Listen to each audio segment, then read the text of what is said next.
Hello guys, நான் உங்கள் ID. நாங்கள் நேற்று கள்ளிக்குளம் போயிட்டு இருந்தோம் காய்ஸ். இப்போ போகிற வரல ஒருத்தர் ஓடி வந்து வண்டி நிப்பாட்டினார். டெம்போ நிப்பாட்டினார். நில்லுங்க ஏன்டா நடு ரோட்டில் வண்டி ஓடி நிப்பாட்டுறான்னு சொல்லி யூஸ் ஏற்றி பார்த்தா ஒரு பனைமரத்தை பிடிங்கிட்டு இருந்தாங்க. பனைமரத்துக்கு லெஃப்ட் சைடில் கரண்ட் ஊர் போயிட்டுருக்கு, ரைட் சைடில் ஒரு மெயின் ரோடு. அப்போது பனைமரத்தை தள்ளும்போது பனைமரம் ரோட்டில் வந்துடுமோ நான் பயத்தில் இருந்தேன். அப்போ என் கூட உள்ள ஒருத்தர் சொன்னார், பனை வந்து யாருக்கும் பாதகம் இல்லாமல் தான் விழும். அதாவது பனைமரம் வந்து யாருக்கும் இடைஞ்சல் பண்ணாது, நீ எந்த சைட்லேருந்து தள்ளினாலும் பணம் வந்து ஓரமாக தான் விழும் அப்படின்னு சொன்னார்.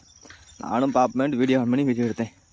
கடைசியில் பார்த்தா நிஜமாகவே பணம் யாருக்கும் பாதகம் இல்லாமல் லெஃப்ட்டில் கரண்ட் ஏறி இந்த பக்கம் ரோட்டில் இல்லாமல் ரோட்டு கரையில் நீளமாக விழுந்துருக்கு காய்ஸ்.